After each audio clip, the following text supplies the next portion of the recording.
It's around the year 830, and a man sits languishing in a Baghdad prison. He isn't a thief or a bandit, but a highly regarded scholar. His name is Hunayn ibn Ishaq, and he's widely considered his generation's greatest translator of ancient Greek texts, as well as a talented doctor. In fact, he's the personal physician to the Muslim caliph al-Ma'mun. And it's on the caliph's orders that Ibn Ishaq, whose name means son of Isaac, has been in prison for the past year. But why? Ibn Ishaq is a Christian, but that's no crime, and al-Ma'mun knew about the man's faith before he made him his personal doctor. So what is his offence? It is this: that al-Ma'mun had ordered Ibn Ishaq to prepare a poison so that the caliph could kill one of his enemies, and the doctor refused, saying it went against his oath as a doctor to save life, not to take it. Well, it may have taken a year in prison and regular interrogations, but the caliph has now decided that the physician has proved himself unimpeachably honest. And from this point forth, al-Ma'mun heaps honours and riches on his medical doctor. Ibn Ishaq will return to his duties and, even more importantly, is appointed the head of translation in the House of Wisdom. Established by al-Ma'mun's father, the Caliph Harun al-Rashid, the House of Wisdom was the world's preeminent centre for translation and original research at this time. The translation movement in Baghdad during the Islamic Golden Age, from about 750 to 1258, was the ambitious attempt to translate Greek, Roman, Persian, Indian, Chinese and other written sources of knowledge into Arabic at an almost frenzied pace, producing multiple translations and commentaries on countless ancient texts. In turn, this protected previous scholarship and created much that was new. Let me start this lecture by asking two questions. One, precisely why was all of this translation work important to the caliphs who commissioned it? And second, why did it take place when it did? After addressing these two questions, we'll move on to consider the work of two of the great names of Arab translation at this time: Al-Kindi, who's often called the father of Arabic philosophy, and Ibn Ishaq, whom we just met in prison. And we'll close by examining the legacy of the Arabic translation movement on its successor, the Latin translation movement, which took place in Western Europe during the 12th century and beyond. Preserving this knowledge was an important bequest to human knowledge. Without it, it's entirely plausible to say that the world would have lost numerous ancient texts that today we hail as the foundation stones of Western culture. Indeed, without the translation movement sponsored by the Sunni Muslim caliphs known as the Abbasids, who built Baghdad and made it the centre of their Muslim empire in its day, it's likely that we never would have had access to the philosophy of Aristotle, Euclid's geometry, or Galen's medical texts, to mention just three Greek authors. We should remember that Islam had only recently emerged in 622 in a remote and relatively unimportant bit of Arabia. The Prophet Muhammad died in 632, and 100 years later, the Umayyads, that is, the predecessors to the Abbasids, found themselves ruling over a tri-continental empire that was the largest the world had ever seen up until that time. Yet the newly ascendant Arab Muslims also felt their cultural backwardness acutely. And the collapse of the Umayyad dynasty in 750 marked the end of an era of political unity that held sway across most of the Muslim world since the death of Muhammad. Now, it would be wrong to imagine that the Umayyads in Damascus, who ruled before the Abbasids in Baghdad, had absolutely no interest in foreign language texts. We know, for instance, that the Umayyads commissioned translations of several medical and astronomical works, just on nothing like the scale of the Abbasids. It's also true that the Umayyads didn't translate any Greek philosophical works. Rather, they might deliberately have avoided Greek philosophy, focusing instead on more practical works. It's possible that the Umayyads were wary of the potential that these alien philosophical ideas had to negatively impact Islam, which at the time was still a relatively new and dogmatically flexible faith. Early Muslim thinkers, as also was the case with some early Christian writers, often considered the pagan writers from ancient Greece with a degree of uncertainty, if not hostility.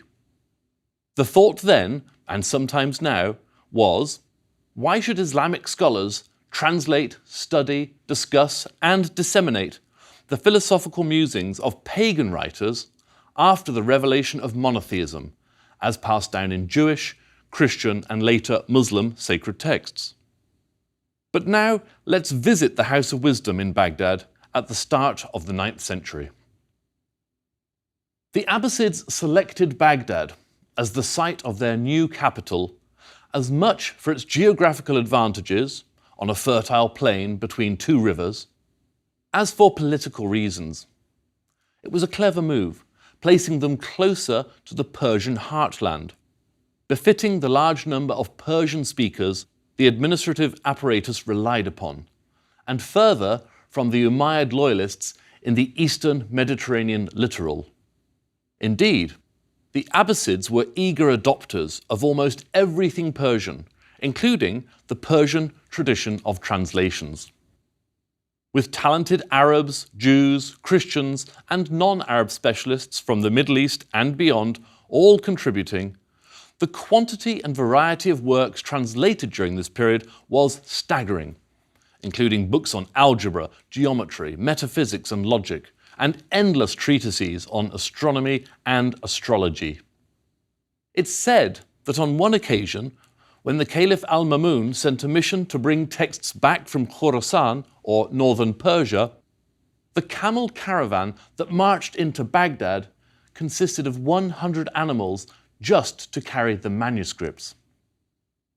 Dissatisfied, however, with the rate at which his own translators could convert foreign texts into Arabic, al-Ma'mun sent diplomatic missions to the Muslim Emir of Sicily and the Christian Byzantine Emperor in Constantinople, sending them both the same request: please send me copies of every book you've got in your libraries. The Muslim Emir and the Christian Emperor were both, in a very real sense, political rivals of al-Ma'mun, yet they had the courtesy and open-mindedness to comply with this request, as far as they were able to. Like other examples, this belies the enduring myth of the so-called clash of civilizations between the Muslim and Christian worlds. Once in Baghdad, the texts would be translated to Arabic and then pored over by the Baghdadian scholars.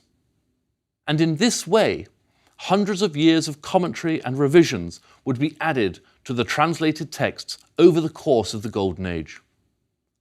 Now, these translators and scholars who worked in the House of Wisdom needed and expected to be paid for their time and expertise, and they weren't left wanting. Successive caliphs paid handsomely, keeping the scholars happy and tempting more and more talented scholars to join them from across the Muslim world and beyond. This generosity peaked under al-Ma'mun, who reigned from 813 to 833. Scholars could expect to be paid the weight of a text in gold for each work they translated under al-Ma'mun.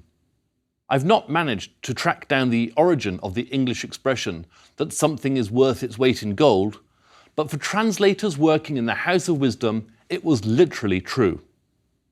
One of the greatest scholars of the entire Islamic Golden Age was a man named Abu Yusuf Yaqub ibn Ishaq as-Saba al-Qindi.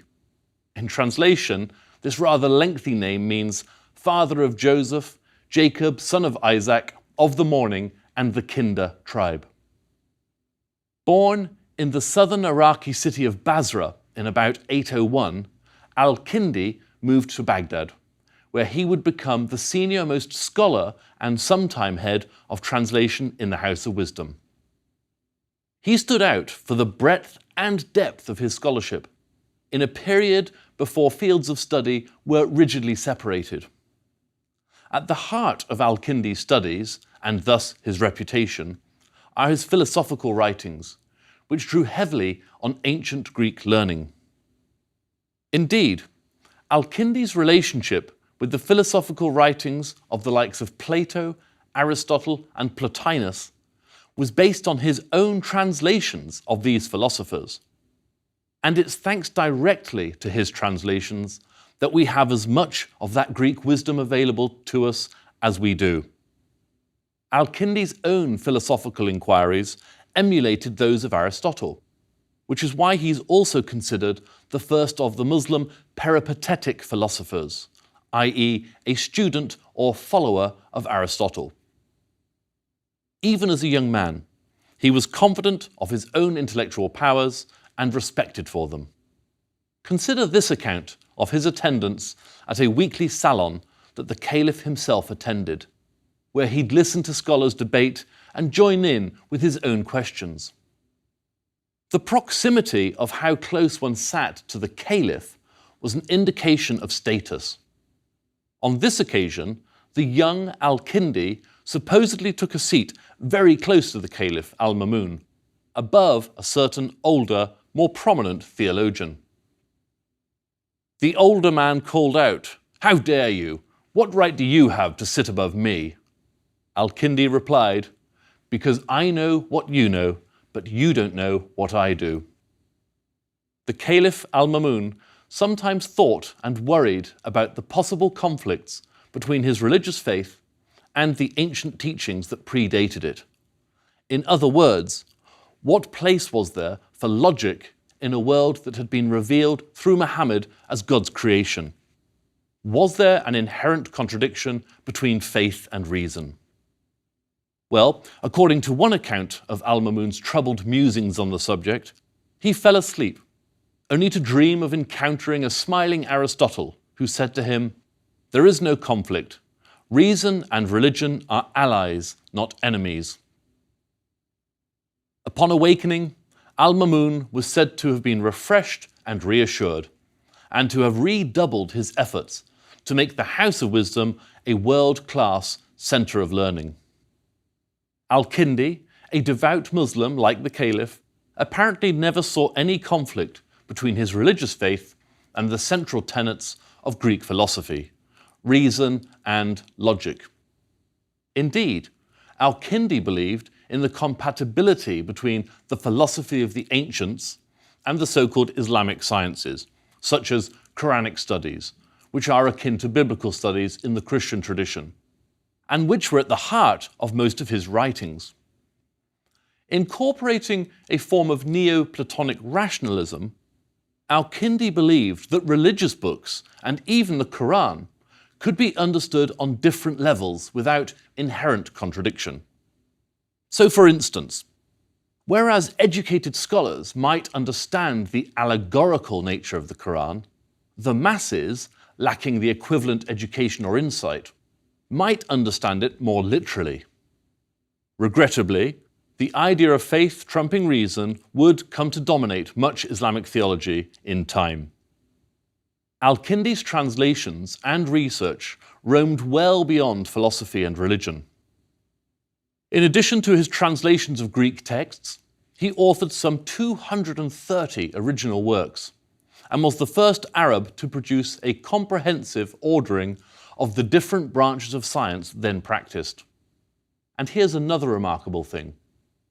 Al-Kindi's book, entitled On Decrypting Encrypted Correspondence, was the most advanced work on codes and code breaking in history until the Second World War, according to David Kahn, a US historian of cryptography. The secret of al-Kindi's success in the field we think of today as cryptography was his original study of frequency analysis. Frequency analysis is a branch of mathematics that originated in the Muslim Middle East, and which considers the frequency of letters or groups of letters in any given text in order to break a cipher or code. Yet it might surprise you to hear that Al-Kindi was also a dedicated believer in astrology, that pseudoscience that imagines the relative position of the stars and planets can somehow impact events on Earth. That said, he also made a distinction between what he believed was genuine and false astrology. And he was a fierce critic of alchemy, that medieval predecessor of chemistry whose adherents believed it possible to convert base metals, such as lead, into precious ones, like gold, under the right laboratory conditions. Although alchemy is seen today as yet another pseudoscience, it was once taken very seriously indeed, not only by some of the greatest minds during the Islamic Golden Age, but also by Greek scholars after Alexander the Great's conquest of Egypt in 332 BC, and as late as 18th century England. For instance, Sir Isaac Newton was a believer in alchemy. Al-Kindi, to his credit, derided alchemy as a pseudo-scientific refuge for those who were more interested in get-rich-quick schemes than they were in science. But now let's turn to Hunayn ibn Ishaq, whom we originally met at the beginning of this lecture, incarcerated under the watchful eye of the Caliph. As I said at the start of this lecture, Ibn Ishaq was an Arab Christian, specifically a Nestorian Christian. Believing that Jesus had distinct and separate human and divine natures, Nestorianism emerged from what we now call Eastern Christianity. In spite of his faith, Ibn Ishaq was the Caliph's doctor and the head of translation in the newly established House of Wisdom. As such, he's rightly considered the spiritual founder of the translation movement. And he was known as Sheikh al-Mutara Jamina, or head of the translators. Not only did Ibn Ishaq convert more foreign texts than any other scholar of his time, he also improved translation methods, leaving behind a set of principles and practices that are still widely followed to this day. Probably the most important of his translations were the works of the 2nd century philosopher and surgeon Aelius Galenus, or Claudius Galenus, who was better known as Galen of Pergamon. Galen was born in that part of the Greek world that's now Turkey, but he settled in Rome. Galen's surviving work accounts for about half of all extant ancient Greek literature, and what survives today, roughly 3 million words, is thought to be no more than a third of what he actually wrote or dictated to scribes. Now, Galen wasn't translated directly from Greek into Latin in the ancient world, so it's largely thanks to Ibn Ishaq and his team of translators, including his son, nephew and others, that we have what we do of his medical works. Even today, much of Galen's work exists only in Arabic or in later medieval Latin translations of those Arabic texts. In addition to the translations of Galen, Ibn Ishaq and his team managed also to translate the complete works of Hippocrates, the Greek physician in the age of Pericles. And like Hippocrates, going against prevailing norms, Ibn Ishaq believed that diseases had natural rather than divine causes. Ibn Ishaq also translated Plato's Republic, most of Aristotle, and the entire Greek language version of the Old Testament. This latter work hasn't survived, unfortunately. As one of the earliest translations of the Old Testament, it would have been a singularly important text. But now, let's get to Ibn Ishaq's methods of translation. When Ibn Ishaq started working in the House of Wisdom, the usual practice was to translate a text literally, word for word, regardless of how this might sound in the new target language. Ibn Ishaq understood that such an approach wasn't suitable if one was interested in conveying the sense as well as the literal meaning of a text. Fluent in Syriac, Greek, Arabic and Persian, Ibn Ishaq argued that an effective translator must possess not just an impressive degree of language fluency, but also an understanding of idiom, nuance and possible inferences in every word. In this way, it was possible that a translator might produce a useful and authentic interpretation as opposed to an adequate facsimile of the original. In short, Ibn Ishaq believed that a translator's job was to understand and convey the original meaning of a work beyond the sum of its individual parts. And this is what Ibn Ishaq and his team managed to do. To achieve this aim, Ibn Ishaq insisted that members of his team read various other works in the original language before work began on a translation. In this, he showed a clear understanding that the meanings of words can change over time, and that words can have different uses or nuances depending on the context and the type of text. So for instance, a word used in a work of human anatomy, let's say the word heart, may have a completely different meaning when used in the middle of a metaphysical treatise, or again in a book of metallurgy. Working in a team environment proved useful to Ibn Ishaq and the other members, as they combined their talents and checked each other's work. For instance, Ibn Ishaq might translate a work by Galen from the Greek into his mother tongue, Syriac, which is a form of the Aramaic language and once common throughout the region. Then his son would translate his Syriac into Arabic, while the nephew would compare both translations, hunting for possible errors and suggesting improvements. Ibn Ishaq's fluency in numerous languages, along with his professional legacy, brought about by the large number of texts he translated, and the subsequent legacy for human wisdom, all demonstrate that he was a most talented individual. And so, while the Arab Muslim al-Kindi enjoyed the role and status of senior scholar in the House of Wisdom, the Caliph al-Ma'mun was only too happy to appoint Ibn Ishaq, an Arab Nestorian Christian, as head of translation. Of course, accurate translation remains important right down to the present day. I'm thinking now of a hand-painted sign I once saw in the street outside a hospital in Saudi Arabia.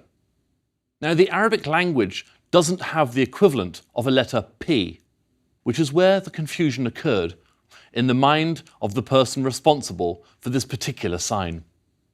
Instead of reading "no parking," it actually said "no barking," which made the notice of greater note to any rowdy dogs that might have passed by, rather than anyone thinking of leaving their car in that spot. In bringing this lecture to a close, I want to be certain to touch upon a few other things and to make them clear. After it was founded in the second half of the 8th century, Baghdad emerged as the flourishing centre of translation and scholarship in the Muslim world. But it wasn't the only one.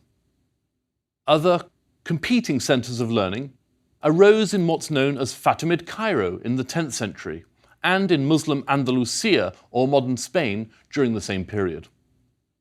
Another thing that's worth underscoring is that in most cases, those translators working in the House of Wisdom weren't just translators of knowledge from the Hellenic or Greek-speaking world, Persia, China, India and elsewhere. A wealth of original scholarship was also undertaken. And the era's greatest translators, including al-Kindi and Ibn Ishaq, were responsible for some of the greatest original scholarship during the Islamic Golden Age. The British-American historian Bernard Lewis once observed that of all pre-modern empires, the Umayyad and Abbasid caliphates of the Muslim Middle East were the richest and most diverse. Before the rise of Islam, Lewis says, virtually all civilizations in China, India, Europe and the Americas were limited to one region, one culture, and usually one race. The Islamic culture of the Middle East was the first that was truly international, intercultural, interracial, in a sense even intercontinental. And its contribution, both direct and indirect, to the modern world is immense. The Umayyads and Abbasids alike, as Muslim believers, contented themselves with the idea that they were God's chosen people. Yet, when they saw the cities of Persia next door and others beyond, they knew they had next to none of the cultural tools of other great civilizations. To their credit, as we see in the House of Wisdom, they did something about it. These men inherited the wisdom of Babylon, Egypt, Persia, and Greece. They made it their own and eventually passed on the intellectual baton to Europe. And the global knowledge they collected from East and West, and which they translated and transmitted, is truly astonishing. Indian numerals and Chinese paper both came to Europe via the Middle East at this time. Together, they would help propel the European Renaissance, as well as both modern science and literature. And like it or not, European scholars before, during, and after the start of the Renaissance in 14th century Florence were dependent on the original scholarship of the Arabs and their partners, Jews, Christians, Zoroastrians, and others. To quote Bernard Lewis again, he wrote, "In time, Arab scholarship helped to illuminate the outer darkness of the lands beyond the northwest frontier of Islam. Arabic works, some original, some adopted from ancient Greek texts, were translated into Latin. European students went to study in the academies of what were then Muslim cities of Spain and Sicily." The evidence of the polyglot nature of Umayyad Andalusia from the 9th century onwards, where one could expect to hear Arabic, Hebrew, Latin, and the local Romance languages, would, by the 12th century, see the emergence of a new, thriving translation movement that rescued Western Europe from the so-called Dark Ages. And just as Jews and Christians, with their non-Arabic languages, were at the vanguard of Baghdad's 9th century translation movement, Spain's large Arabic-speaking Christian community led translation efforts there. After the 1085 conquest of Toledo in modern-day Spain by Christian forces, the new rulers inherited and preserved vast libraries that contained some of the leading scientific and philosophical thought from ancient Greece and Rome, and also from the Muslim Middle East.